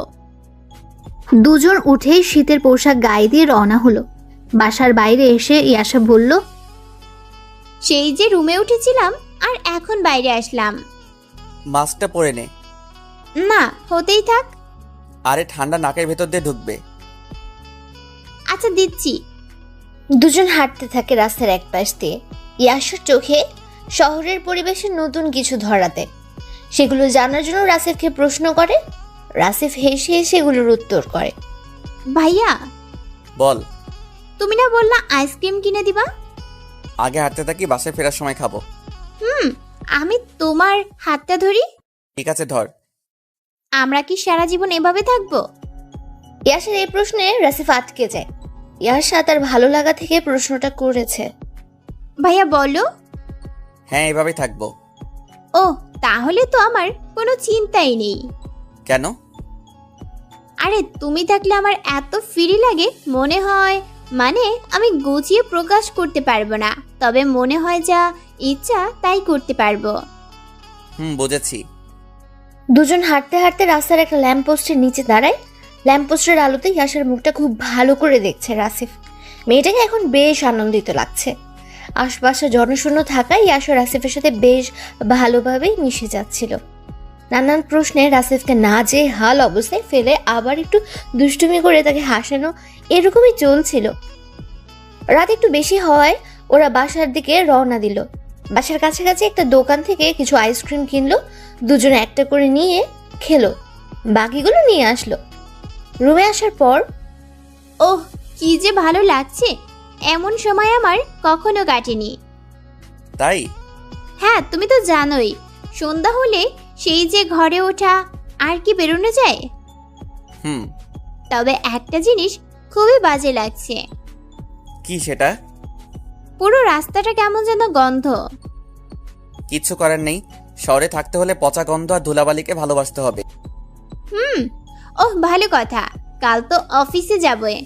তোমার সাথে যোগাযোগ করার জন্য একটা মোবাইলের দরকার ছিল, সেটা আনোনি? ওহ নো, একদম ভুলে গেছি। আচ্ছা সমস্যা নেই, কাল আনবা কিন্তু। দুজন বিছানায় গেল, যে যার মতো ঘুমিয়ে গেল। মাঝরাতে হুট করে রাসিফের ঘুম ভাঙে। চোখ খুলে প্রথমে মোবাইল থেকে সময়টা দেখে নেয়, এরপর ইয়াসার দিকে তাকায়। ইয়াসার উপর কম্বলটা একটু ভালো করে টেনে দেয়। ইয়াসা তার দিকে মুখ করেই তখন ঘুমাচ্ছিল। ইয়াসা রাতে ভয় পায়, তাই রুমের লাইটটা অফ করেনি রাসিফ। রাসিফ এবার ইয়াসার দিকে এক দৃষ্টিতে তাকানো শুরু করলো, কারণ ইয়াসাকে দেখতে তখন একদম ঘুমন্ত পরীর মতো লাগছে। ইয়াসার সেই ঘুমন্ত মুখটা দেখে রাসিফ নিজের হাত আর কন্ট্রোল করে রাখতে পারলো না। তার হাত আপনা আপনি চলে গেল ইয়াসার গালে। ডান হাতটা ইয়াসার গালে রাখলো। উষ্ণ একটা অনুভূতি হলো রাসিফের। এরপর রাসিফ সেই দিনের মতো ইয়াসার পুরো মুখমণ্ডলটা দেখতে থাকলো, আর পূর্বের মতো সেই ঠোঁটে রাসিফের চোখ আটকে গেল। রাসিফ নিজের অজান্তে তার হাতের বুড়ো আঙ্গুল দিয়ে ইয়াসার ঠোঁট বোলাতে থাকে, আর বাকি 4টা আঙ্গুল ইয়াসার গালের উপর। রাসিফের ভালো লাগা শুরু হলে সে মিটমিট করে হাসতে থাকে, আর হঠাৎ ইয়াসা চোখ খুলে বলল, ভাইয়া তোমার ঘুম পাচ্ছে না বুঝি? রাসিফের শ্বাস প্রশ্বাস বন্ধ হওয়ার অবস্থা। গালের উপর রাখা হাতটা নড়ছেও না, বুড়ো আঙ্গুলটা সেই ঠোঁটের একপাশে আটকে আছে। কথা বলছো না কেন? খারাপ লাগছে তোমার? না না, এমনি। রাসিফ হাতটা সরিয়ে নিল, আর বেশ ভয়ও পেয়েছে। হাত সরিয়ে নিলে কেন? একটা মশা বসেছিল। মেরেছো? না, তোর ঘুম ভেঙে যাবে তাই শুধু সরিয়ে দিয়েছি। তুমি যখন আমার গায়ের উপর কম্বলটা ভালো করে টেনে দিলে, আমি তখন জাগনা পেয়েছি। রাসিফের সব মিথ্যে কথা পানিতে পড়লো। তুমি আমার গালে হাত রেখেছিলে একইভাবে। মানে মশা যাতে না বসে তাই রেখেছিলাম। তাহলে আমার ঠোঁট কেন স্পর্শ করেছো? কিছু না, এমনি দেখছিলাম। অনেক শুষ্ক হয়ে গেছে তাই না? অনেকটাই। আবার গালে হাত রাখো, আমার ভালো লাগছিল। না, মশা আসুক তারপর। কোনো মশা আসেনি, তোমার ভালো লাগে তাই হাত রেখেছিলে, আমি জানি। আর আমাকে এমনি একটা বুঝ দাও, তাই না? আমি কি এখনো ছোট আছি? না, বড় হয়েছিস, এখন ঘুমাতো। তুমি যদি আগের মতো আমার গালে হাত না রাখো, আমি মাকে সব বলে দিব। তুই শুধু ভেজাল করিস। ঘুম ঘুম অবস্থায় আছি, তাই বালিশ থেকে মাথা উঠাচ্ছি না। তুমি হাত রাখবা নাকি আমি মাকে কল করব? না না, রাখছি। ইয়াসা মিষ্টি হাসলো। রাসিফ তার কাঁপতে থাকা হাতটা ইয়াসার গালের উপর রাখলো। এই তো, এখন কত ভালো লাগছে আমার। এখন আঙুল দিয়ে আমার ঠোঁটটা স্পর্শ করো। ভাইয়া, তোমার ঠোঁটটা ভালোই, কিন্তু ওই যে আজ একটা আইসক্রিম কিনলাম ওই রকম। আর তোমারটাতে গোলাপি রঙের আভা। রাসিফ এটুকু বলেই চোখ বড় বড় করে ফেললো, কারণ ইয়াসাকে সে তুমি করে বলে ফেলেছে, আর তার ঠোঁট নিয়ে উল্টাপাল্টা বলতে শুরু করেছে। ইয়াসাও বেশ অবাক, তবে সে তার চোখ মুখ দ্বারা তা প্রকাশ করছে না। সরি, আমি তোকে। বুঝতে পেরেছি মিস্টেক হয়েছে। হয় হয়, রোমান্টিক সময়ে এমন হয়। তোকে কে বলেছে এটা রোমান্টিক সময়? এইটা আবার বলতে হয়? আমি কি বুঝি না? ঘুমা। এই এই, সরিয়ে নিবা না, হাত সরালেই মার কাছে কল যাবে। তুই বেশি বুঝতেছিস কিন্তু। তুমি বেশি বেশি করে ফেলছো তাই। সরি। সরি না, অন্য কিছু লাগবে। কি লাগবে? ভয় নেই, তেমন কিছু লাগবে না। ফ্রিজ খুলে আইসক্রিম এনে দাও। আচ্ছা। রাসিফের আর কোনো পথ নেই আইসক্রিম আনা ছাড়া। বাধ্য ছেলের মতো ফ্রিজ খুলে একটা আইসক্রিম নিয়ে আসলো। ততক্ষণেই আসা বিছানায় হেলান দিয়ে বসেছে। রাসিফ একটা আইসক্রিম হাতে নিয়ে আসার পর, একটা কেন, তুমি খাবে না? না, আমি খাবো না এখন। আচ্ছা, কাছে এসে বসো। ইয়াসার মতো রাসিফও হেলান দিয়ে বসলো। ইয়াসা আইসক্রিম খাওয়া শুরু করেছে। রাসিফ তাকিয়ে তার খাওয়া দেখছে, আর সেই সময় আবার ইয়াসার ঠোঁটে তার চোখ আটকে গেল। আইসক্রিমের কারণে ঠোঁটটা ভিজে গিয়ে একদম গোলাপি হয়ে উঠেছে। ঠোঁট দুটো কিছুক্ষণ আগেও শুষ্ক ছিল। রাসিফের মন যাচ্ছে ওই ঠোঁটে তার ঠোঁটের স্পর্শ দিতে। ভাইয়া, তুমি আমার খাওয়া এভাবে দেখছো কেন? খেতে মন চাইলে নিয়ে আসো। না না, এমনি, মানে তোর ঠোঁটে কি যেন লেগে আছে। কই একটু সরিয়ে দাও তো, আমি পাচ্ছি না। রাসিফ সুযোগ পেয়ে তার মুখটা ইয়াশার মুখের কাছাকাছি নেয়। কই মুছে দাও। রাসিফ আর ধৈর্য করতে পারলো না, চট করে একটা কিস করে বসলো ইয়াশার ঠোঁটে। 3 সেকেন্ডের মধ্যে রাসিফ তার ঠোঁট সরিয়ে নিল আর কম্বল মুড়ি দিয়ে শুয়ে পড়লো। ইয়াশা তো হেলান দেওয়া অবস্থায় কাঠের পুতুল হয়ে গেছে। আইসক্রিমটা আর খাওয়া হলো না ইয়াশার, পাশে একটা টেবিলের উপর রেখে দিল। রাসিফের এমন কাণ্ডে সে কিছুটা ভয় পেয়েছে। হঠাৎ করে যে এমন কাজ করবে ইয়াশা বুঝতেও পারে। রাতে আর দুজনের কথা হলো না, কারণ দুজনের লজ্জায় শেষ। পরদিন সকালবেলা উঠে কারো মুখে কোনো কথা নেই, যার যার কাজ শেষে করছে। রাসিফ লজ্জা ভয় দুটোই পাচ্ছে, ইয়াশার দিকে তাকাতেও পারছে না। খাবার টেবিলে বসে ইয়াশাই আগে কথা উঠায়। ভাইয়া, কিছু বলবি? আসার সময় কিছু মশলা আনতে হবে। লিখে দে, বাসায় আসার সময় নিয়ে আসবো। তুমি আমার দিকে তাকাচ্ছ না কেন? কই না তো, এই যা তাকাচ্ছি। ইয়াশা দেখলেও রাসিফ আরো লজ্জা পাচ্ছে। ইয়াশা খাওয়া বাদ দিয়ে রাসিফের কাছে উঠে গেল আর তার কানে কানে বলল, আমি জানি তুমি আমাকে ভালোবেসে আমাকে দিয়েছো, আমি কিছু মনে করিনি। রাসিফের খাওয়া শেষ, সে আর খাবার গিলতে পারছে না। ইয়াশা রাসিফকে চমকে দিয়ে একটা কাজ করে বসলো। ইয়াশা রাসিফের চুলগুলোর মধ্যে একটা চুমু খেয়ে বলল, আমিও তোমাকে অনেক ভালোবাসি। ইয়াশার ভালোবাসি বলাটা ছিল অনেকটাই বাচ্চাদের মতো। তুমি কিছু ভাবছো? না না না, কিছু ভাবছি না। দ্রুত খেয়ে নাও, লেট হয়ে যাবে তো। খাচ্ছি। রাসিফ কোনো কিছুতে আটকে গেছে। রাসিফের জীবনে প্রথম প্রেম হাতছানি দিচ্ছে। রাসিফ আর কিছু ভাবতে পারছে না, দ্রুত নিজের খাবার খেয়ে অফিসের জন্য রেডি হলো। ইয়াশা দরজায় দাঁড়িয়ে রইল। কতদিনের মতো রাসিফ ইয়াশার কপালে চুমু খেলো। লজ্জায় দুজনেই মুচকি হেসে উঠলো। তারপর ইয়াশা রাসিফকে বিদায় জানালো। যদিও একটা দিনের জন্য বিদায় জানাচ্ছে, তবুও ইয়াশার মন খারাপ হয়ে গেল রাসিফের অফিস যাওয়াতে। সারাদিন ইয়াশার রুমে শুয়ে বসে কাটলো। রাসিফ সন্ধ্যায় এলো, হাতে একটা ব্যাগ দেখে ইয়াশা আজ করলো যে তার জন্য কোনো ফোন নিয়ে এসেছে। সত্যিই তাই, রাসিফ ইয়াশাকে কাছে ডেকে এনে তার হাতে মোবাইল দিল। মোবাইল পেয়ে ইয়াশা তো খুব খুশি। দেখিস, আবার আমার অনুপস্থিতিতে কোনো ছেলের সাথে কথা বলিস না আবার। তুমি কি বললা? যা দিনকাল পড়েছে, এই তো কিছুদিন আগেও আমাদের পাশের বাসার একটা ভাবি মোবাইলে কথা বলে অন্য একটা সম্পর্ক তৈরি করেছে। ভাইটা জানতে পেরে ডিভোর্স দিয়ে দেয়। আমাকে এমন মনে হয়? দেখ, তুই তো ভালো, সারাদিন কাজ করে বাসায় এসে হয়তো আমি কোনো কিছু খোঁজ দিতে পারবো, তখনও তুই আমার কাছে ভালোই থাকবি। কিন্তু এর মধ্যে যদি অন্য কিছু করে। রাসিফ পুরো কথাটা শেষ করার আগেই আশা দেয়ালে মোবাইলটা ঢিল মারলো। এক ঢিলেই মোবাইল কপকাত ভেঙে একদম ঝাঁঝরা হয়ে গেছে। এই, এটা কি করলি? বড় আমিও হয়েছি, আমিও কিছু বুঝি। সংসারে যাতে সন্দেহ না ঢোকে সেই ব্যবস্থাই করলাম। তাই বলে ফোন ভাঙবি? সন্দেহ ভেঙে ফেলাই ভালো। কিন্তু এটা তো তোর দরকার। না, একটুও দরকার নেই। আমার অতি জরুরি কিছু প্রয়োজন হলে দারোয়ানের কাছ থেকে আপনাকে কল করব। দিন শেষে বাসায় আসবেন, তখন আপনার ফোন থেকে বাড়িতে কথা বলবো। আমি কিন্তু ওভাবে বলিনি। খেতে আসেন, খাবার দিচ্ছি। রাসিফ দেখছে ইয়াশার রাগ, এত রাগ আগে কখনো দেখেনি সে। কিছু বলে যে রাগটা থামাবে সে উপায়ও নেই। আপাতত রাসিফ ভাঙা ফোনটা উঠিয়ে ঝুড়িতে রেখে দিল। দামি ফোনটা রফা দফা করে ফেলেছে ইয়াশা। রাসিফ ভাবলো ফোনের মায়া করে লাভ নেই। ওদিকে ভাত বেড়ে একের পর এক ডাক শুরু করেছে ইয়াশা। রাসিফ দৌড়ে চলে যায় খাবার টেবিলে। আসতে এত সময় লাগে? আমি ফোনটা ময়লার ঝুড়িতে রেখে আসলাম। খেয়ে নিন। রাসিফের সাথে ইয়াশাও খেয়ে নিল। এই মন খারাপ নিয়ে ইয়াশা বিছানায় শুয়ে রইল।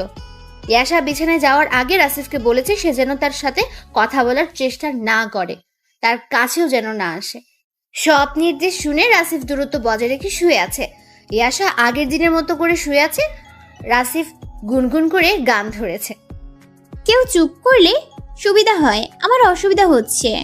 ঠিক আছে ঠিক আছে। আমার টাকা দিয়ে ফোন নিয়ে আসলাম, সেটা আমার সামনে ভেঙে আমাকেই রাগ দেখানো হচ্ছে, তাই না? ও হ্যাঁ, একটা কথা বলতেই তো ভুলে গেছি। চাচা কল করেছিল, কাল আসতে পারে। কখন কল করেছিল? কাল কখন আসবে? উত্তর দিচ্ছেন না কেন? ও বুঝেছি, আমার উপর প্রতিশোধ নেওয়া হচ্ছে, তাই না? ভালো, চুপ থাকেন। আমি তো এমনি বললাম, কারো মুখ থেকে কথা বের করার জন্য এমনটা করতে হলো। বলে না হয় একটা কথা বলে ফেলেছি, তাই বলে কি ক্ষমা করে দেওয়া যায় না? আমি তার বড়, তবু তার কাছে আমার ছোট হতে হয়। আপনাকে কিছু বলছি আমি? বলেন নাই, এটাও একটা অপমান। আপনি আমার সাথে আপনি আপনি করে কথা বলছেন কেন? একজনের কাছে ছোট হয়ে গেছি তাই। ঘুমান, গুড নাইট। ইয়াশা ধীরে ধীরে রাসিফের কাছে আসা শুরু করলো। আস্তে আস্তে রাসিফের বুকের উপর এসে শুয়ে পড়লো। কেউ যেন আমার বুকের উপর না ঘুমায়। আর রাগিয়ে দিও না, অনেক কষ্টে রাগ কমিয়েছি। আমার উপর এত রাগ কেন তার? আমাকে কষ্ট দিচ্ছ তাই? আমি কখন কষ্ট দিলাম? তুমি যে কথা বলছো ওইরকম আমি কখনো ভাবিনি। আর তুমি? বললাম তো আমি ভুল করেছি। যা হইছে, আমারও রাগ নেই, ঘুমিয়ে যা। আমি তোমার বুকেই ঘুমাবো? আমার অনেক সমস্যা হবে। কি সমস্যা হবে? তুই বুঝবি না, যা তোর বালিশে গিয়ে ঘুমা। আমি এভাবেই থাকবো। ছোট বাচ্চাদের মতো পুরো শরীরটা আমার শরীরের উপর রাখছি, ভালো করে নিঃশ্বাসও নিতে পারছি না। তাতে আমার কি? আমার ভালো লাগছে, আমি এভাবে থাকবো। ইয়াশা কম্বলটা মাথার উপর দিয়ে টেনে নিল। তারপর রাসিফের বুকে মাথা রাখলো। রাসিফও তার দু হাত ইয়াশার পিঠের উপর রাখলো। দুজন অনেকক্ষণ চুপচাপ রইল। তারপর, এই যে, আপনি কি ঘুমিয়ে গেছেন? না। মাকে একটু আসতে বলবেন, সাথে বাবাকেও। কালকে আসতে বলবো? হ্যাঁ। যা, কল দিয়ে কথা বল। এত রাতে ঘুমিয়ে গেছে মনে হয়। তবুও কল দিয়ে কথা বল। ইয়াশা ফোন হাতে নিয়ে উঠে গেল। ব্যালকনিতে এসে তার বাবার ফোনে ফোন করলো। ও পাশ থেকে রিসিভ করলো ইয়াশার মা। মা কেমন আছো? ভালো রে। তুই এত রাতে কল দিছিস কেন? কোনো সমস্যা হয়েছে? না মা, শোনো, কাল তুমি আর বাবা আমাদের বাসায় এসো। আরে বাড়িতে অনেক কাজ আছে। না না, আমি কোনো কথা শুনবো না। তোমাদের আসতে বলেছি, আসবা। আচ্ছা দেখি। কোনো দেখা দেখি নাই। আচ্ছা যাব। আর তুই এত রাতে জেগে কেন? ঘুমাস নাই? এই তো এখন ঘুমাবো। রাসেল কেমন আছে? ভালোই আছে। আচ্ছা মা, রাখছি এখন। কাল কিন্তু আসছো তাহলে। আচ্ছা রাখ। ইয়াশার কথা শেষ করে এসে দেখে রাসিফ একদিকে কাত হয়ে শুয়ে আছে। এই, এভাবে কেন? উপর হয়ে শুয়ে পড়েন। আবার? আবার মানে? সবসময় আমি যেমনটা চাই তেমনটাই থাকতে হবে। বড় হয়েছেন তো কি হয়েছে, সংসারে আমি বড়। ঠিক আছে ঠিক আছে। রাসিফ আবার উপর হয়ে শুয়ে পড়লো। ইয়াশার আগের মতো রাসিফের বুকে মাথা রেখে রাসিফকে জড়িয়ে ধরলো। এখন আমার চাচি আর চাচাকে কল করে আসতে বলো। তারা আসবে কেন? আমার বাবা মা আসছে। ওনারা কেন আসবে না? ওনারা আমার বাবা মা থেকে কম কিসে? বাড়িতে অনেক কাজ আমি জানি, তারা এখন আসতে পারবে না। কাজ সবারই থাকে, আর এই কাজের মধ্যে সময় বের করে নিয়েও আসতে পারবে। তুমি ফোন করো। এখনই? এক্ষুনি। রাসিফও বাড়িতে কল করলো। তার বাবা মা আসতে রাজি হলো। ইয়াশার বাবা মা যে আসছে সেটিও জানিয়ে দিল। কাল তো সবাই একসাথে আসবে। একসাথেই তো। দেখ, একটা ভুল করে ফেলেছি। কি ভুল? বুড়ি মানে দাদিকে তো আসতে বললাম না। ওনার কথা তো আমারও মনে ছিল না। আবার ফোন করো এক্ষুনি। দুজনের বাড়িতে কল করে বলা হলো দাদিকে যেন সাথে নিয়ে আসে। অনেক কথা হয়েছে, অনেক রাত হয়েছে, এখন তুই তোর বালিশে যা। ঢাকা পড়ে গেছে আমার, আমি এখানেই থাকবো। বুঝিস না কেন? কি বুঝবো? কিছু না। ইয়াশা রাসিফের বুকের উপর মাথা উঠালো। তারপর দু হাত দিয়ে রাসিফের গালটা আলতো করে ধরলো। তারপর কপাল আর গালে চুমু খেলো। পরদিন সকালবেলা গ্রাম থেকে দুই পরিবারে ফোন করে বলে তারা কেউই আসতে পারবে না। উল্টো রাসিফ আর ইয়াশাকে সময় পেলে যেতে বলেছে। রাসিফ আর ইয়াসার প্রথমে একটু মন খারাপ হলেও পরে এমনিতে ঠিক হয়ে যায়। দিন শেষে ঝগড়া, হাজার হাজার কথা দুজনকে কাছে থেকে আরও কাছে টেনে নিচ্ছে। মাস তিনেক পর তাদের মধ্যে প্রেম হয়ে যায়। তখন সন্ধ্যাবেলা ইয়াসা সাজুগুজু করছে রাসিফের জন্য। আজ রাসিফকে সে প্রপোজ করবে। বাইরে থেকে কয়েকটা গোলাপ ফুলও আনিয়ে রেখেছে ইয়াসা। রাত 8টার দিকে রাসিফ বাসায় আসলো। বাইরে দাঁড়িয়ে কলিং বেল চাপতেই ইয়াসা দরজা খুলে একটা হাসি দিল। কিন্তু ইয়াসা রাসিফের মলিন মুখ দেখার পর নিজের মুখ থেকেও হাসিটা বিদায় করলো। ইয়াসা দরজায় দাঁড়িয়ে থেকেই বলল, কি হয়েছে তোমার? কিছু না। তোমার মন খারাপ? বললাম তো কিছু না। ও দেখো, আমি সেজেছি। হ্যাঁ দেখেছি, ভালো হয়েছে। না, তুমি দেখোনি? ইয়াসার কথায় রাসিফ রেগে উঠেই ইয়াসার গালে একটা চড় বসিয়ে দিল। ইয়াসা চড় খেয়ে মিটিমিটি হাসার চেষ্টা করছে, চোখে পানি টলমল করছে, সেটাকেও আটকানোর চেষ্টা করছে ইয়াসা। গালটা ঝেড়ে বলল, ফ্রেশ হয়ে আসো, খাবার দিচ্ছি। রাসিফ ওয়াশরুমে যেতেই ইয়াসার চোখ বেয়ে টপ টপ করে পানি পড়া শুরু করলো। চোখের পানি মুছে টেবিলে খাবার সাজিয়ে দিল। রাসিফ ফ্রেশ হয়ে এসে খাবার টেবিলে বসলো। ইয়াসা তার একটু দূরে বসে আছে, তবে আজ সে খাবে না, মনে মনে এটাই পণ করলো। রাসিফ তার মতো খেয়ে উঠে গেল। ইয়াসার দিকে একটিবার তাকালোও না। ইয়াসা প্লেট গুছিয়ে বাকি কাজগুলো করে নিল, তারপর বিছানায় গেল। শাড়ি আর গয়নাগুলো সে খুলে ফেলেছে। এখন সেই সাধারণ ড্রেস পরে সে বিছানায় আসলো। বিছানায় এসে দেখে রাসিফ গতদিনের মতো আজ ফোন দেখছে না। কোনো একটা কারণে তার মন খারাপ। ইয়াসা নিজের রাগটা ভুলে গেল। রাসিফের একটু কাছাকাছি গিয়ে বসলো, তারপর বলল, অফিসে কারোর সাথে ঝগড়া হয়েছে? কিচ্ছু হয়নি। তুমি রেগে আছো কেন? কিছু হয়ে থাকলে বলো। কথা কম বল, তোর মতো তুই ঘুমা। আচ্ছা ঠিক আছে। ইয়াসার মতো ইয়াসা মন খারাপ করে ঘুমিয়ে গেল। রাসিফ আর ঘুমোতে পারছে না। তার যে চাকরিটা আর নেই, অফিসে বসের সাথে অনেক ঝগড়া করে এসেছে, আর তাই মনটাও আজ খুব খারাপ। রাসিফের আর ঘুম ধরছে না। এদিকে ইয়াসাকেও সে অনেক বকাবকি করেছে। খাবার টেবিলে বসে ইয়াসা খায়নি সেটি রাসিফ লক্ষ্য করলেও ইয়াসাকে খেতে বলেনি রাসিফ। এখন আবার ইয়াসার কারণে তার মন বেশি থেকে বেশি খারাপ হয়ে যাচ্ছে। রাসিফ বিছানায় আর শুয়ে থাকতে পারলো না, ঝটপট উঠে পড়লো। টেবিল থেকে খাবার নিয়ে সেগুলো কিচেনে গিয়ে গরম করলো। রাত তখন 2টা বাজে। এত রাতে ইয়াসা কি খেতে চাইবে? না খেতে চাইলেও রাসিফ খাওয়াবে, যেভাবেই হোক। বুকে একটু সাহস জমিয়ে খাবার আর পানি বিছানার পাশে টেবিলে রেখে দেয়। তারপর বিছানার পাশে হাঁটু গেড়ে বসে ইয়াসার মাথায় হাত বোলাতে থাকে। 2-1বার হাত দিতে না দিতেই ইয়াসা চোখ খুলে, আর তার চোখের সামনে রাসিফের মুখটা ভেসে ওঠে। সরি, সকাল হয়ে গেছে এত তাড়াতাড়ি? আমি উঠে এক্ষুনি রান্না করে দিচ্ছি, আপনি শুধু ফ্রেশ হয়ে আসেন। এই পাগলি, এই সকাল হয়নি, এখন রাত 2টা বাজে। এত রাতে আপনি জেগে তাও বিছানা থেকে নেমেছেন, কিছু হয়েছে আপনার? খারাপ লাগছে? কি করতে হবে বলেন? এই এত উত্তেজিত হয়েও না তো, আমি তোমার জন্য খাবার নিয়ে আসছি। রাতে তুমি কিছু খাওনি? ইয়াসা ভাবনায় পড়ে গেল। রাত 2টো, তার বর তাকে ডাকছে খাবার খাওয়ার জন্য, তাও আবার তুমি করে বলছে। এত ভালোবাসা হঠাৎ কোত্থেকে উদয় হলো? এই উঠে বসো, আমি খাইয়ে দিচ্ছি। ইয়াসা দেখলো পাগলটা খাবার গরম করেও এনেছে, তাই সে আর মানা করলো না। শোয়া থেকে উঠে বসলো। রাসিফ নিজ হাতে ইয়াসাকে খাইয়ে দিতে দিতে বলল, বসের সাথে একটা ব্যাপার নিয়ে ঝগড়া হয়েছে, সেই জন্য চাকরিটা মনে হয় থাকবে না। এই জন্য মন খারাপ ছিল। সরি তোমায় চর মারার জন্য। আমি মারতে চাইনি, আর তুমিও তেমন কিছু করনি। কেমনে কেমনে হয়ে গেল, আমাকে মাফ করে দিও। এই যে মিস্টার পাগল, মুখ দিয়ে সব কি বের করতেছো? হ্যাঁ, আমি কি জানি নাকি তোমার এরকম কিছু হয়েছে? তুমি তো একটা চর মেরেছো। তোমার জায়গায় আমি হলে তো আমার বউকে আরো কয়েকটা দিতাম। রাসিফ বুঝতে পারলো তার মন যাতে ভালো হয় সেজন্যই আসে এরকম বলছে, যা রাসিফের খুব ভালো লাগলো। রাসিফের ছোট হয়ে কত বুদ্ধি নিয়ে থাকে মেয়েটা। আরেকটা জিনিস লক্ষ্য করেছে রাসিফ, মেয়েটা রাসিফকে চোখ বন্ধ করে ভালোবাসে। রাসিফের কিছু একটা এদিক ওদিক হলে ইয়াসা পাগল হয়ে যায়। গত 3 মাসে তাদের সম্পর্কটা আরো গাঢ় হয়েছে। ইয়াসা চেয়েছিল আজ রাসিফকে অন্যরকম একটা উপহার দেবে, কিন্তু সব তো শেষ হয়ে গেল।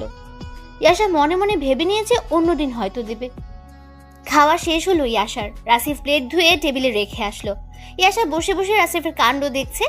রাসিফ সব কাজ শেষ করে বিছানায় আসতে যাবে, তখন ভাইয়া লাইটটা অফ করে দিয়ে এসো তো। তুমি তো ভয় পাও। সমস্যা নেই, বন্ধ করে দাও। আচ্ছা, আজ সেজে গুজে ছিলা কেন? এমনি। আমার জন্যই সেজেছো আমি জানি। তুমি বুঝলে কিভাবে? দরজা খুলে তোমার মুখটা দেখেই বুঝেছিলাম। ওহ, কাল থেকে তো অফিস নেই, কাল আমি তোমাকে সাজিয়ে দিব। কি বলো? আমি কি সাজিয়ে দিতে পারি না? পারো, কিন্তু আমার ভালো লাগবে না। ভালো যে লাগবে না এটাও এক ধরনের ভালো লাগা। আচ্ছা, আমি তোমার বুকের উপর ঘুমাই। আসো। আজ না যেতে ভয় করছে। তাই?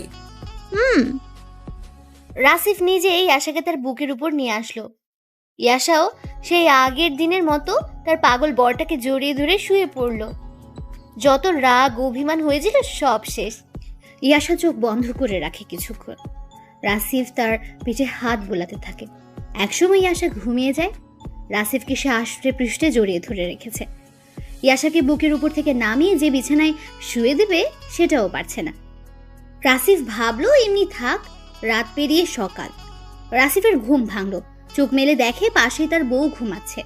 কি মিষ্টি লাগছে তাকে। রাতে কখন বুকে থেকে নেমেই ইয়াশা তার বালিশে গিয়ে ঘুমিয়েছে রাসিফের সেটা অজানা। ইয়াশার মায়াবী মুখটাতে রাসিফের হাত পূর্বের মতো আপনা আপনি চলে গেল। আবার সেই ঠোঁট বোলানো। রাসিফ ঠোঁট বোলাচ্ছে আর বিড়বিড় করে বলছে, পাগলিটা এই মুখ দিয়ে কত কথা যে বলে, কত যে আবদার। আবার বলে তাকে ভালোবাসতে হবে, তার সাথে প্রেম করতে হবে। কথাগুলো একটু জোরেই বলছিল। কথাগুলো শেষে রাসিফ ইয়াশার দিকে এগিয়ে যায়। গতদিনের মতো আজ তার কপালে বা চোখে না, সোজা ঠোঁটে চুমু খায়।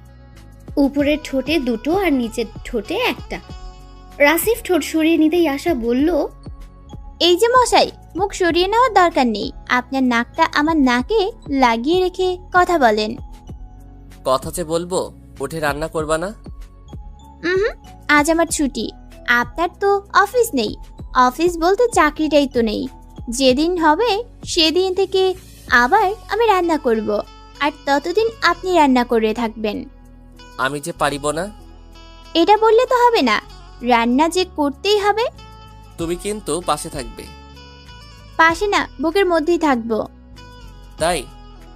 জি। শোনো, একটা বুদ্ধি আসছে মাথায়। আমরা এই সুযোগে গ্রামে চলে যাই, কিছুদিন থেকে আসি। নতুন চাকরি খুঁজতে হবে তো। আরে বসের সাথে তো তোমার ঝগড়া হয়েছে, চাকরিটা তো চলে যায়নি। আর গেলে গেছে, আমার শ্বশুর আব্বার যে সম্পদ আছে, মনে তো হয় না তোমার 14 পুরুষ খেয়ে শেষ করতে পারবে। আর তুমি শহরে এসে অন্যের অধীনে কাজ করতেছো। আমার ভালো লাগে। এই জন্যই তো কিছু বলি না। চলো না, আজ যাই, মাকে খুব দেখতে ইচ্ছে করছে। তাই? চলো। সত্যি? হ্যাঁ সত্যি তো। চলো, সকালে রওনা হব। বলার সাথে সাথে রাজি হয়ে গেলে কত খুশি যে লাগতেছে আমার।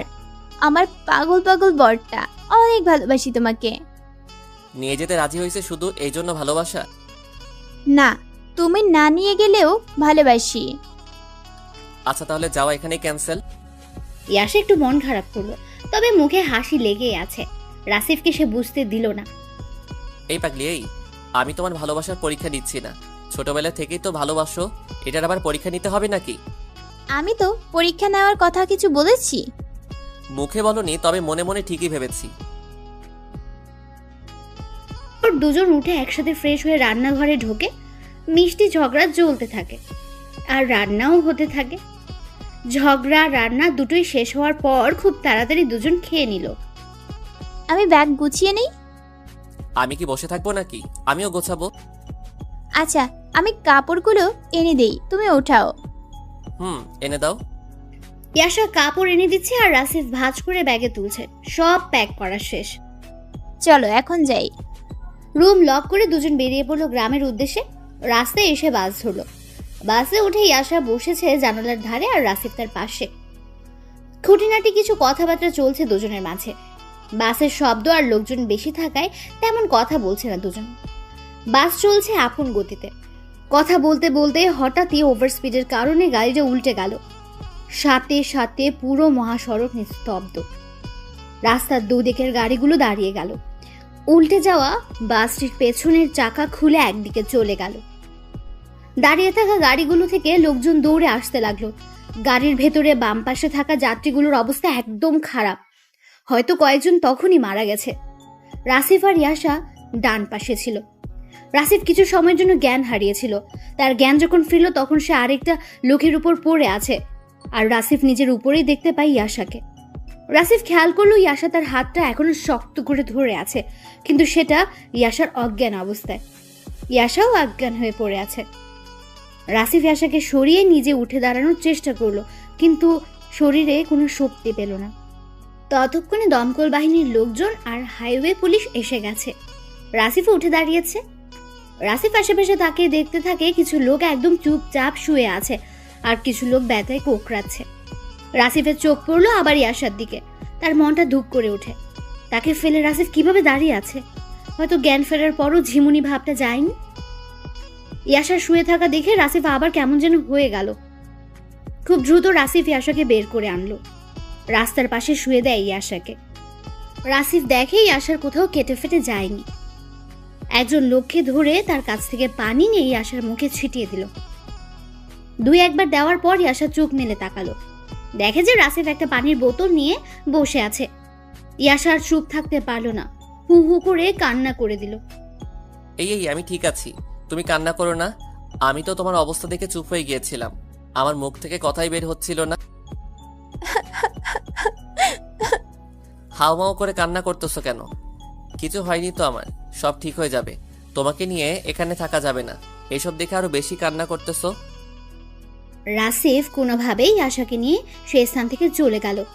স্থানীয় লোকজনের কাছে জানতে পারলো পাশে একটা রেল স্টেশন আছে। দুজনেই সেখানে গেল।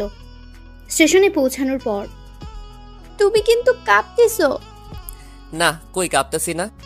তুমি এখানে আসলে কেন? চলো হসপিটালে। বাড়ি যাব, আগে বাড়ি যাই। রাসিফ প্রচন্ড পরিমাণে ভয় পেয়েছে। শরীরে তার তেমন কোনো ক্ষত হয়নি।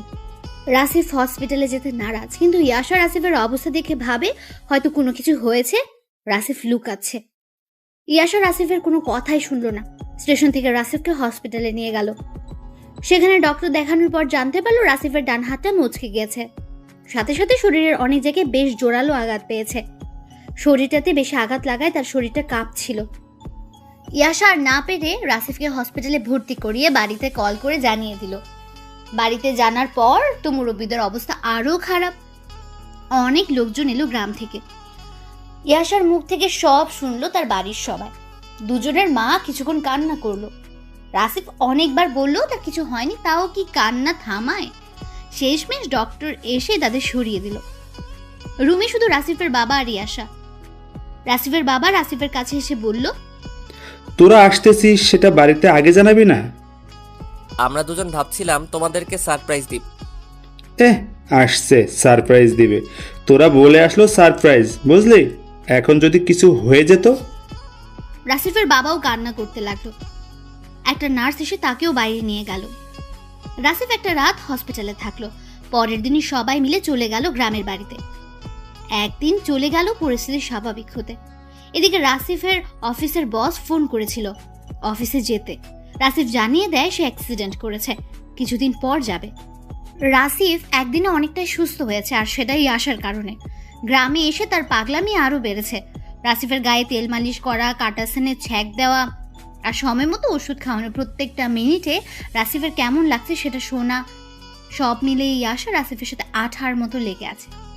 ইয়াশা গ্রামে এসে এখনো তার বাড়িতে যায়নি। তার এক কথা, রাসিফকে সে এক মুহূর্তের জন্য ছাড়বে না। রাসিফ যে কাজ করতে সক্ষম সেটাও করতে দেবে না ইয়াশা। এরকম একদিন চলে যাওয়ার পর এক সন্ধ্যাবেলায় ওরা দুজন রুমে বসেছিল। বাইরে ভেজা ঠান্ডা পড়েছে। এ সময় খুব কম লোকজন বাইরে কাজ নিয়ে পড়ে আছে, বাকি সবাই ঘরে। তো বিছানায় দুজন হেলান দিয়ে বসে আছে, পায়ের উপর কম্বল নেওয়া। ইয়াশা তার জায়গা ছেড়ে দিয়ে রাসিফের বালিশে গিয়ে হেলান দিয়ে বসলো।